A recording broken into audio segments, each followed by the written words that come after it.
بچوں ہمارے ساتھ چینل کو سبسکرائب کرو، اگر سبسکرائب نہیں کرو گے تو میں تمہارے گھر آئے گا موبائل چھین کے خود ہی سبسکرائب کر کے چلا جاؤں گا، بچ کے رہنا بچوں۔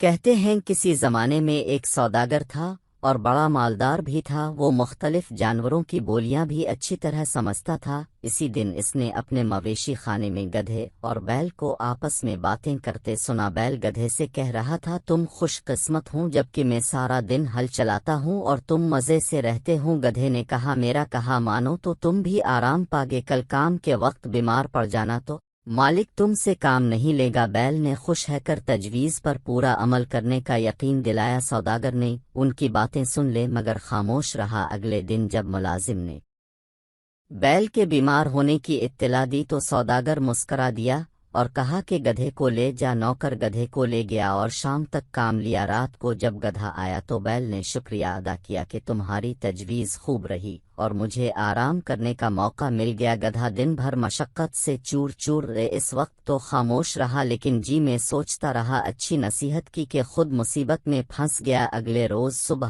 سوداگر پھر مویشی خانے پہنچا تاکہ گدھے اور بیل کا معاملہ دیکھے۔ آج اتفاقنا اس کی بیوی بھی ساتھ تھی۔ اس وقت گدھا بیل سے پوچھ رہا تھا کہ آج کیا کرو گے؟ بیل نے کہا، آج بھی میں بیمار ہوں گا۔ گدھے نے کہا، نہیں ایسا غضب نہ کرنا، مالک کہہ رہا تھا کہ اگر بیل تندرست نہ ہوا تو اس کو ذبح کر دیا جائے گا، اس لیے بہتر یہی ہے کہ آج کام پہ جا ورنہ جان کو خطرہ ہے۔ سوداگر یہ سن کر ہنس پڑا۔ اس کی بیوی نے حیران ہے کر پوچھا، اب کیوں ہنسے؟ سوداگر نے کہا، مجھے گدھے اور بیل کی باتوں پر ہنسی آ گئی۔ بیوی نے دریافت کیا کہ ان میں کیا گفتگو ہوئی۔ سوداگر نے کہا، یہ ایک راز ہے، اگر ظاہر کر دیا تو میری جان کو خطرہ ہے۔ بیوی اصرار کرنے لگی اور کہا کہ تم بہانے بناتے ہو، درست بات نہیں بتائی تو میں اپنے آپ کو قتل کر لوں گی۔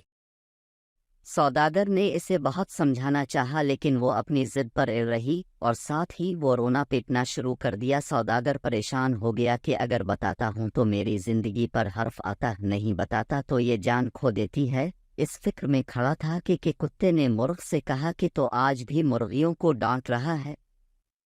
مرغ بولا، کیوں آج کیا بات ہے؟ کتے نے کہا، آج ہماری مالکہ مالک سے ایسے راز دریافت کرنے پر اصرار کر رہی ہے کہ اگر بتا دیا تو مالک کی جان خطرے میں پڑ جائے گی، مالک نہ بتائے تو مالکہ جان دینے کے لیے تیار ہیں۔ مرغ نے کہا، مالک بے وقوف ہے جو ایک بیوی کو قابو نہیں رکھ سکتا، مجھے دیکھو میں نے 50 مرغیوں کو سنبھال رکھا ہے، اگر میری مرضی کے مطابق کے خلاف ذرا بھی کام کریں تو مار مار کر سیدھا کر دیں۔ یہ سن کر مالک نے ہنٹر اٹھایا اور بیوی کو مارنا شروع کر دیا۔ عورت ڈر گئی اور سوداگر کے قدموں میں گر کر معافی مانگی کہ تمہاری مرضی کے خلاف آئندہ کوئی کام نہیں کروں گی اور کبھی ضد نہیں کروں گی۔ Please subscribe my channel, press the bell button, like and share. Thank you for watching.